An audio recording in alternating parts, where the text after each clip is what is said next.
Good evening बच्चों। कल जो टॉपिक चल रहा था मेटलर्जी का, मेटलर्जी में हम लोग आयरन की मेटलर्जी को डिस्कस कर रहे थे, तो उसी की मेटलर्जी को आगे बढ़ाएंगे हम, है ना। तो कुछ रिएक्शंस लिखा हुआ है, इसको आप कॉपी में लिखेंगे, मैं आपको लाइन से समझाता चलूंगा ये क्या लिखा हुआ है। तो बेटा, जब आयरन की हम मेटलर्जी पढ़ते हैं तो उसमें फर्नेस होता है, जैसे एक तरीके की भट्टी होती है, उसमें डिफरेंट टेम्परेचर पर डिफरेंट रिएक्शंस होते हैं, ठीक है। तो आयरन की मेटलर्जी में डिफरेंट टेम्परेचर पर डिफरेंट रिएक्शंस होते हैं बेटा।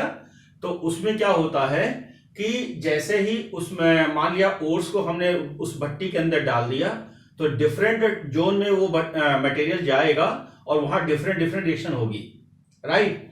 तो इस तरीके से डिफरेंट जोन में बांटा गया है और वो आपको रिएक्शन आपको याद करनी है, ठीक है। तो मैं बोर्ड पर बता रहा हूं लाइन से। पहले तो हेडिंग डालेंगे कि जोन, जोन का मतलब part, zone of combustion and reaction.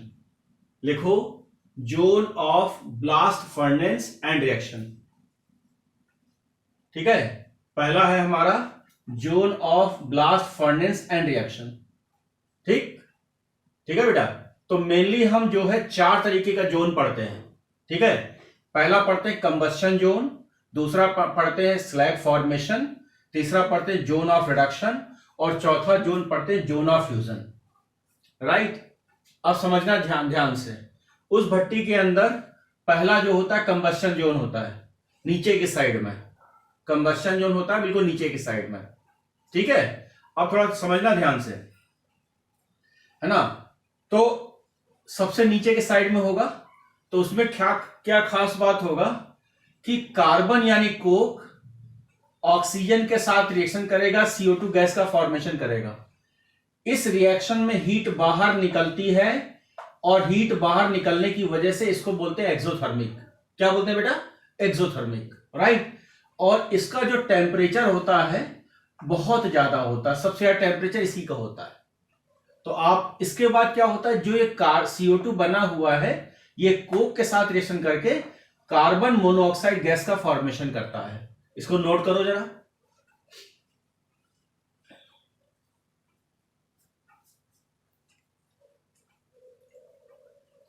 Right. इसके बाद बी, स्लैग फॉर्मेशन।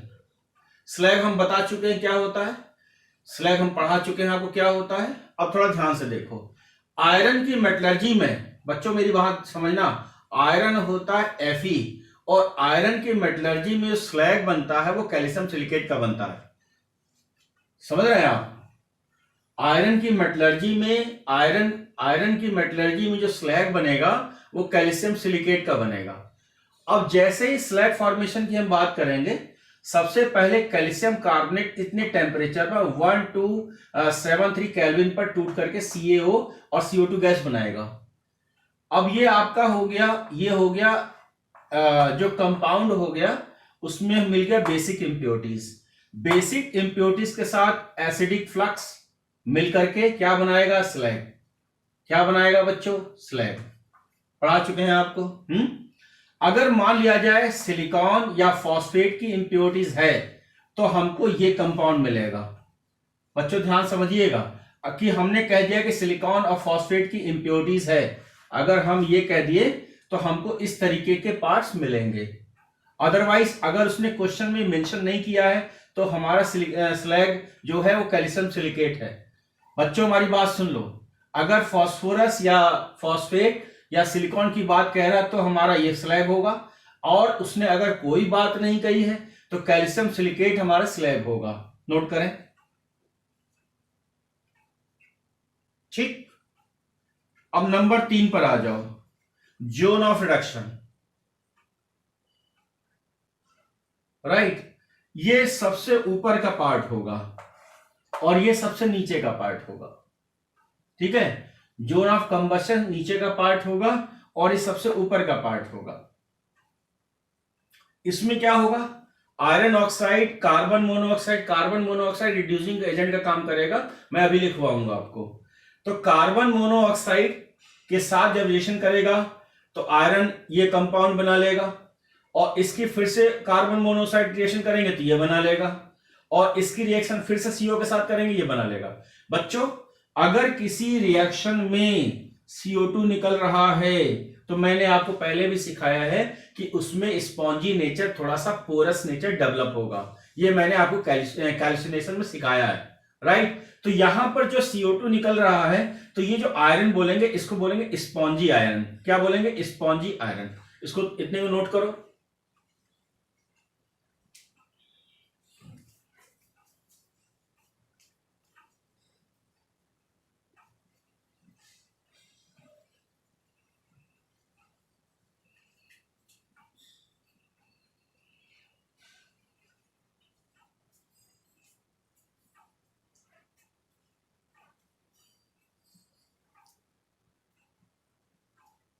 देखा बच्चों? डी पार्ट में आ जाओ, जोन ऑफ फ्यूजन में आ जाओ। ये लिखा है just above the zone of combustion. सबसे नीचे का पार्ट ये है, सबसे नीचे का पार्ट ये है, सबसे ऊपर का पार्ट ये है, राइट। सबसे नीचे का पार्ट ये है, सबसे ऊंचा पार्ट ये है, राइट। और इसके थोड़ा सा ऊपर जो है हमारा जोन ऑफ कंबस्टन, ये लिखा है just above the zone of combustion, right, है ना। ये फ्यूजन पार्ट है। फ्यूजन का मतलब होता है टूटना। इसकी खास बात क्या होगा कि इसमें डिफरेंट टेम्परेचर पर डिफरेंट रिएक्शन होती है बेटा, राइट। इसमें डिफरेंट टेम्परेचर पर डिफरेंट रिएक्शन होती है, राइट। तो ये अगर हमने क्वेश्चन में कह रखा है 400 से 500 डिग्री सेंटीग्रेड पर क्या होने वाला है, तो Fe2O3 CO के साथ रिएक्शन करके, देखो मैक्सिमम केसेस मैंने CO ही लिया है। CO रिड्यूसिंग एजेंट का काम करेगा, अभी सब उसके बारे में लिखवाएंगे, परेशान होने की जरूरत नहीं है। अगर 400 से 500 डिग्री सेंटीग्रेड लिया है तो Fe2O3 Fe3O4 में कन्वर्ट होगा, फिर Fe3O4 फिर से रिएक्शन करके FeO बना लेगा, CO2 बना लेगा। यानी ये दो रिएक्शन जो होंगी 500 डिग्री सेंटीग्रेड में होंगी, राइट। इसके बाद जो है अगर थोड़ा सा टेम्परेचर हम बढ़ा देते हैं, 500 की जगह 500 से 600 ले लेते हैं, तो जो CO है वो वापस कोक का फॉर्मेशन करेगा। C का मतलब ये कोक होगा बेटा, और CO2 गैस फिर से निकल जाएगी। नोट कर लिया? नोट करो।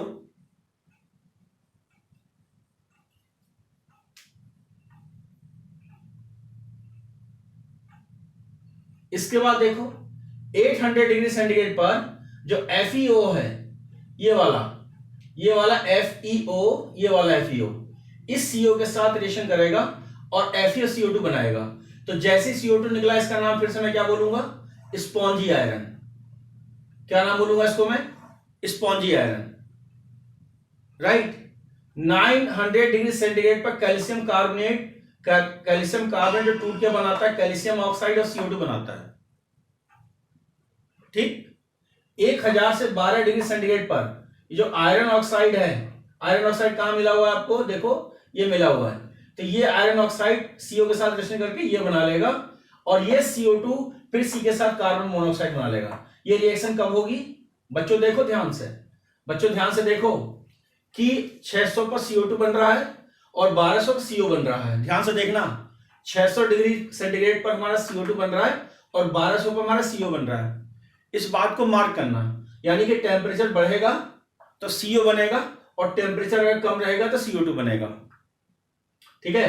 600 पे क्या बन रहा है? CO2 बन रहा है, और 1200 पे हमारा CO बन रहा है, ठीक।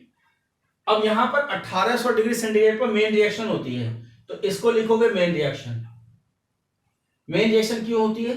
क्योंकि इस रिएक्शन में इस बात को ध्यान रखिएगा कि अगर Mn होगा तो Mn मैग्नीशियम होगा, MnO होगा तो Mn बनेगा। तो मेन प्रोडक्ट हमारा Fe जो है ये है, ये हमारा Fe है।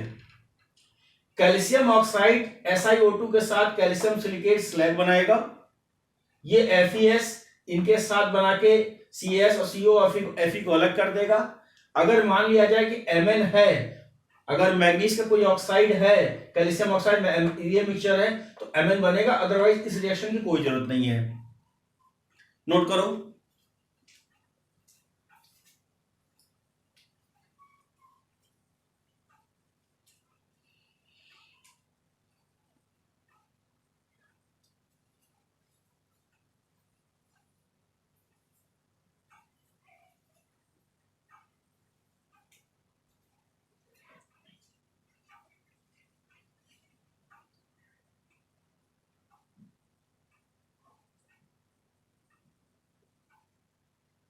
लिखा बच्चों?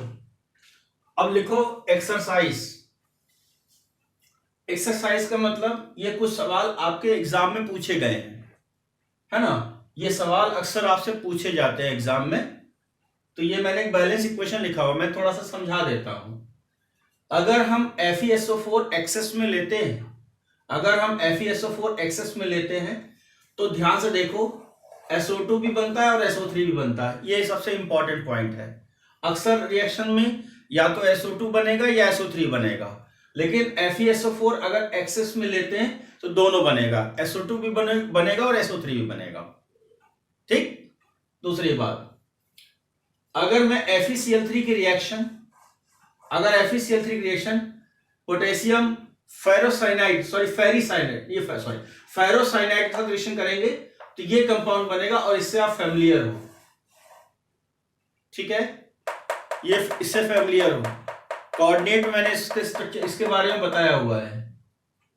Fe की रिएक्शन अगर स्टीम यानी कि बहुत ज्यादा टेम्परेचर पर, है ना, एक्वस मीडियम में होगा, मॉइस्चर होगा, Cl2 के साथ रिएक्शन करेंगे तो मिलेगा एनहाइड्रस FeCl3। लेकिन अगर HCl एक्सेस है तो हमें मिलेगा हाइड्रेटेड हाइड्रेटेड FeCl3। तो ध्यान से देखो कि अगर स्टीम और Cl2 है तो एनहाइड्रस FeCl3 मिल रहा है, और अगर एक्सेस में HCl दे रखा है तो हाइड्रेटेड मिल रहा है। तो ये एनहाइड्रस है और ये हाइड्रेटेड है, राइट। अगर Fe की रिएक्शन कंसंट्रेट नाइट्रिक एसिड के साथ करेंगे तो यहां पर नो रिएक्शन होगा, तो इसके लिए बोलते हैं rendered passive. Rendered passive, passive का मतलब होता है बच्चों नो रिएक्शन। इसके लिए जो कंपटीशन में वर्ड्स यूज करते हैं वो ये यूज करते हैं।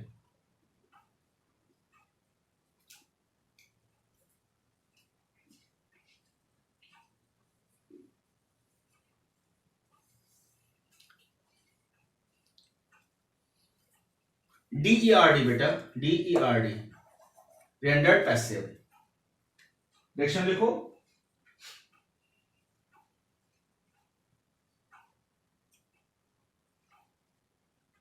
लिखा? अब लिखो, है ना? अब लिखना शुरू करो। In the metallurgy of iron, in the metallurgy of iron,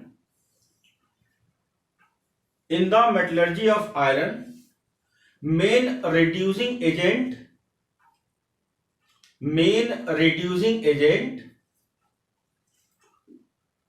in blast furnace is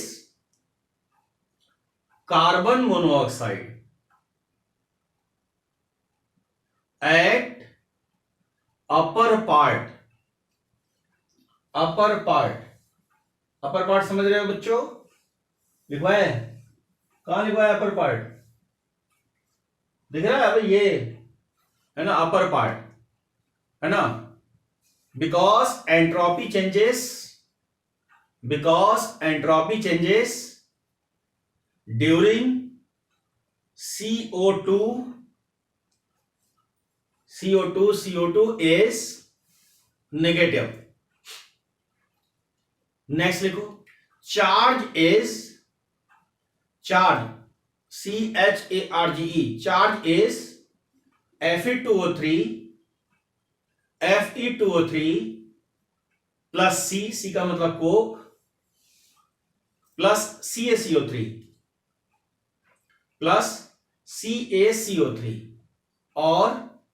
और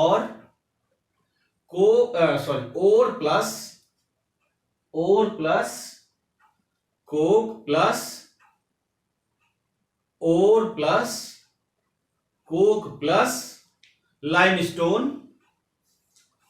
in the ratio of 8:4:1, 8:4:1। Next लिखो, magnesium oxide is the refractory material, है ना, refractory material used in lining of blast furnace. Lining का मतलब blast furnace के अंदर की surface है ना। ब्लास्ट फर्नेस या फर्नेस दे रखा है, उसके अंदर की सरफेस, उसमें क्या होता है, मैग्नीशियम ऑक्साइड। ठीक है, वो लिखवाया। नेक्स्ट लाइन से लिखो, कैल्शियम सिलिकेट CaSiO3। कई बार लिखा है मैंने, CaSiO3 लिखा है ना, देखो यहां लिखा है, इधर भी लिखा है, यहां लिखा है CaSiO3 form in the slag formation zone। दिख रहा है, slag formation zone। Next line डालो, बेसेमराइजेशन।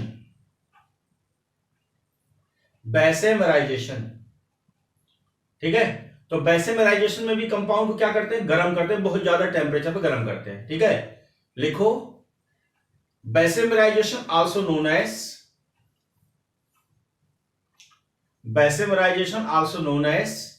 पुडलिंग,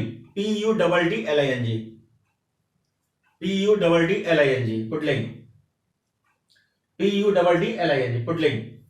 नेक्स्ट लाइन से लिखो, melting point temperature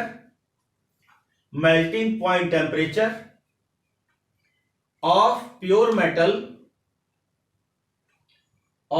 metal is greater than impure metal।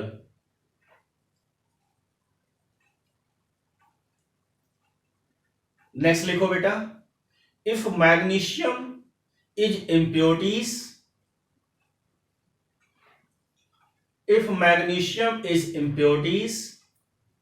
then lining will be silica. अगर मैग्नीशियम की इंप्योरिटीज है तो लाइनिंग किसकी होगी, सिलिका की होगी। क्यों, मैग्नीशियम क्या होता है, बेसिक, और सिलिका क्या होता है, एसिडिक। इसके आपस में कॉम्बिनेशन से क्या बन जाएगा, स्लैग। राइट, नेक्स्ट लाइन से लिखो, if phosphorus impurities are present then lining will be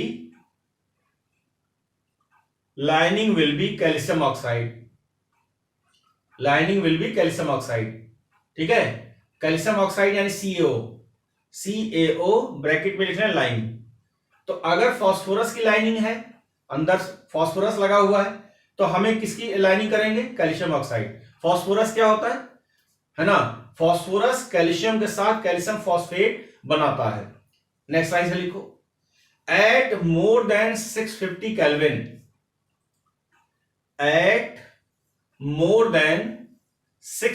kelvin carbon monoxide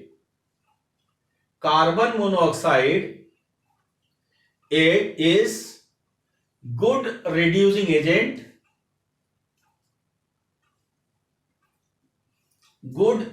agent than carbon।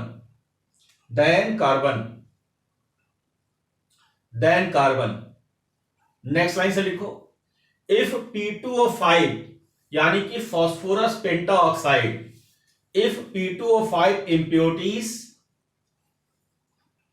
are present then CA3PO4 का होल ट्वाइस, कैल्शियम फॉस्फेट बोलते हैं बच्चों, calcium phosphate slags are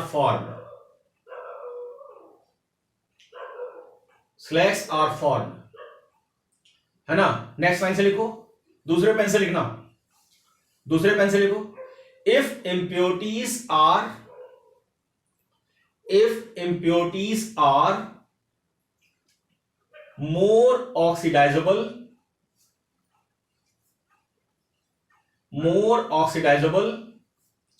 than the metal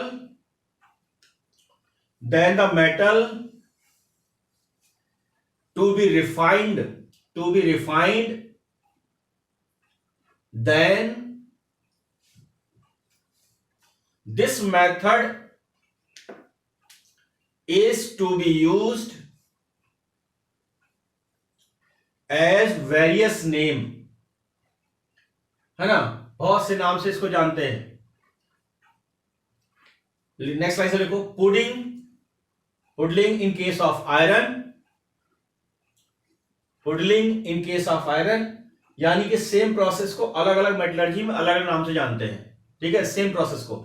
puddling in the case of iron. Next line से लिखो, cupellation in the case of silver, cupellation in the case of silver. Cupellation आपको पढ़ा चुके हैं, silver की मेटलर्जी में होता है जब आयरन की लेड ऑक्साइड की इंप्योरिटीज होती है ना, कॉपर के लिए यूज नहीं होता है, पढ़ा चुके हैं। Cupellation in the case of silver and softening in the case of lead, and softening in the case of lead. Next line से लिखो, टाइप ऑफ, नेक्स्ट लाइन डालो, type of iron, types of iron, है डालो, है ना, है डालो, types of iron, types of iron. तो बच्चों, कार्बन की परसेंटेज के बेस पर, कार्बन की परसेंटेज के बेस पर आयरन 3 तरीके का होता है। कार्बन कंटेंट के बेस पर कि कार्बन की क्या क्या परसेंटेज है, उसके बेस पर आयरन जो होता है वो 3 तरीके का होता है। लिखो, on the basis of percentage of carbon, on the basis of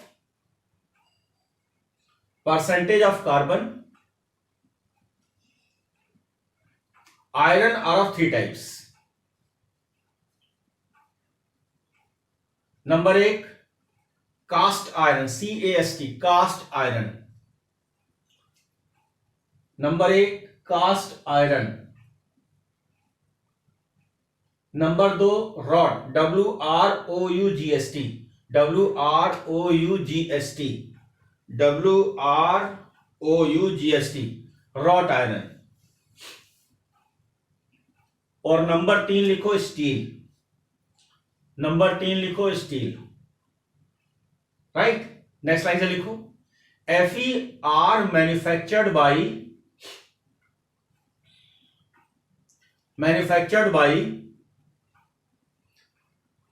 blast furnace. देखो, ब्लास्ट फर्नेस, है ना, blast furnace, and in blast furnace cast iron is mainly obtained, यानी कि जो हम आयरन बना रहे हैं वो कौन सा आयरन है, कास्ट आयरन। लिख लिया बच्चों। नेक्स्ट हेडिंग डालो, कास्ट आयरन, कास्ट आयरन। लिखो, cast iron also known as, cast iron also known as pig iron, PIG, pig iron, PIG, pig iron, and it is most impure form of, it is more impure form of iron because it contain highest percentage of carbon, highest percentage of carbon, bracket में लिखो 2.5 से 4.0%, है ना, 2.5 से 4.0% carbon, along with trace of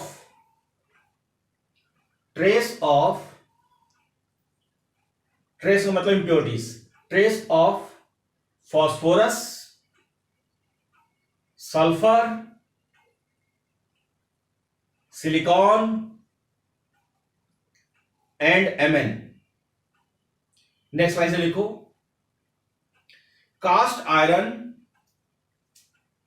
exist in, cast iron exist in, cast iron exist in white form and grey form, white form and grey form, white form and grey form. Number 2 लिखो, wrought iron. Number 2 लिखो, wrought, WROUGST, WROUGST, wrought iron लिखो। It is also known as, it is also known as fibrous, FIBROUS, fibrous iron, और malleable, MALLEABLE, malleable iron. And it is purest form, underline कर लेना, बहुत पूछा गया है, purest form underline कर लेना, it is purest form of iron. Impure कौन सा हो गया, कास्ट, प्योरेस्ट कौन सा हो गया, wrought, purest form of iron. ऊपर वाले भी अंडरलाइन कर लेना, मोस्ट इंप्योर, मोस्ट इंप्योर कौन होगा आपका, कास्ट, ठीक है, और मोस्ट प्योर कौन सा होगा आपका, wrought, purest form of iron with minimum percentage of carbon, minimum percentage of carbon, full stop. It is obtained by, it is obtained by Pudling process, Pudling process, as well as Pudling process, as well as Basemerization process, Basemerization process। Next लिखो, steel, तीसरा, number 3 लिखो, steel. Steel, steel जानते हो, steel के बर्तन वगैरह आपने घर में देखा होगा बच्चों। लिखो, steel is the most important form of iron, steel is the most important form of iron. Next line से लिखो, percentage of carbon, percentage of carbon लिखो, pig, pig iron greater than steel greater than wrought. Next line से लिखो, melting point, melting point लिखो, wrought iron, wrought iron greater than steel greater than pig iron। Next line लिखो, steel contain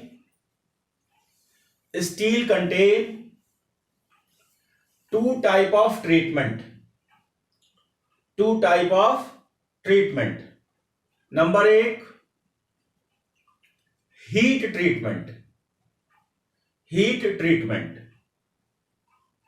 number 2 surface treatment, number 2 surface treatment. अब हैडी डालो, heat treatment. Heat का मतलब आपको steel को बहुत ज्यादा गर्म करना है ना, तो हीट ट्रीटमेंट में 3 बातें लिखो, heat treatment contain, heat treatment contain, A लिखो एनिलिंग,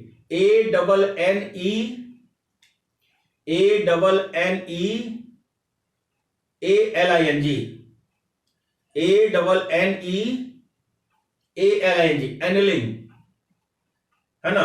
जब स्टील को धीरे धीरे ठंडा किया जाता है, जब स्टील को धीरे धीरे ठंडा किया जाता है, गर्म स्टील को धीरे ठंडा किया जाता है, तब उसको बोलते हैं एनिलिंग। लिखो बच्चों, slow cooling of, slow cooling of red hot steel is known as slow cooling of red hot steel is known as annealing. Slow cooling of red hot steel is known as annealing. ठीक है, अगर जो है red hot steel को तुरंत ठंडे पानी में डाल दीजिए या बर्फ के पानी में डाल दीजिए तो बोलेंगे क्विंचिंग। क्या बोलेंगे? क्विंचिंग। QU नंबर 2 लिखो, क्विंचिंग, QUENCHING, क्वेंचिंग। तो अगर रेड हॉट स्टील को आप तुरंत ठंडे पानी में डाल दो या बर्फ के पानी में डाल दो तो क्या होगा? स्टील तुरंत हार्ड हो जाएगा और उस प्रोसेस को हम बोलेंगे क्वेंचिंग। क्या बोलेंगे बच्चों? क्वेंचिंग। लिखो, red hot steel when placed in red hot steel when placed in ice cold water, then steel become very hard. Steel become very hard, which is known as quenching. C लिखो, tempering, है ना? लिखो TEM PERING, tempering, TEM PERING, tempering. लिखो बच्चों,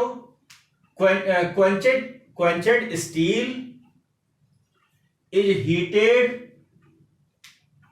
below red hot,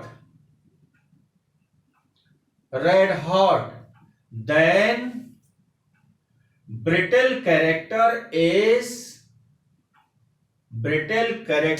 is removed, but hardness remains constant.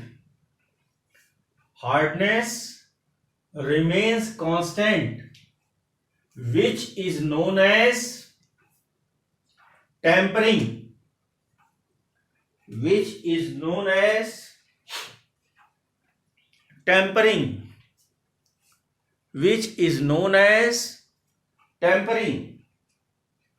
लिखा बच्चों? Next and डालो, surface treatment.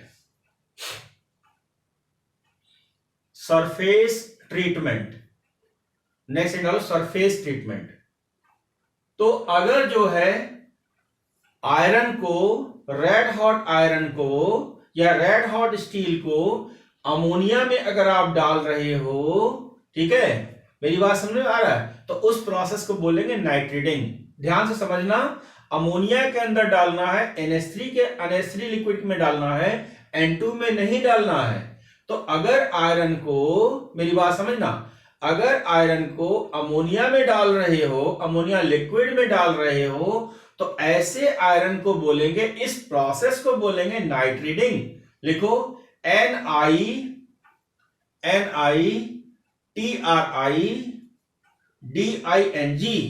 लिखो, अमोनिया पास्ड ऑन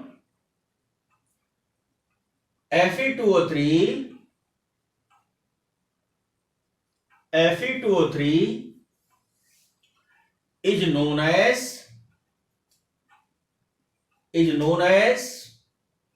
नाइट्रेटिंग।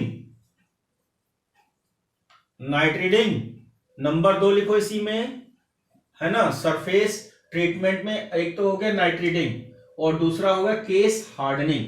लिखो नंबर 2, केस, CASE हार्डनिंग,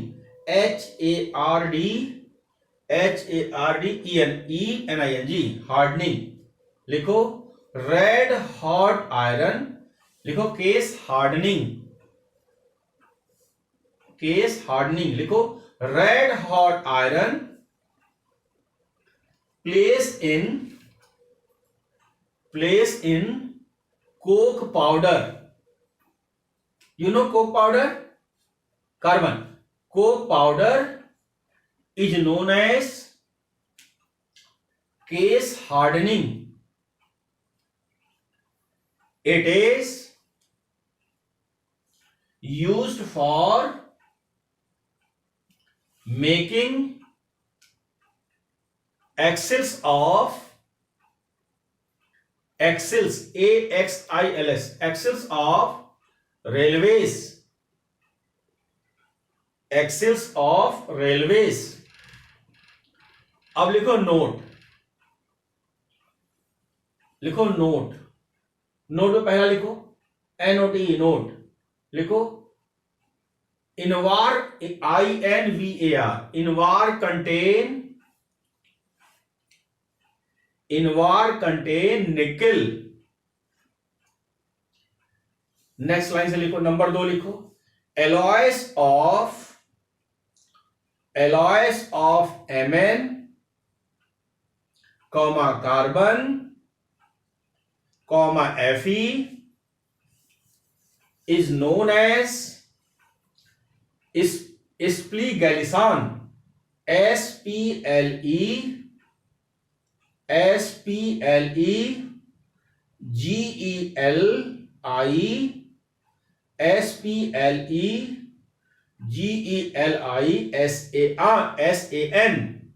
फिर से बोला SPLEGELISAN,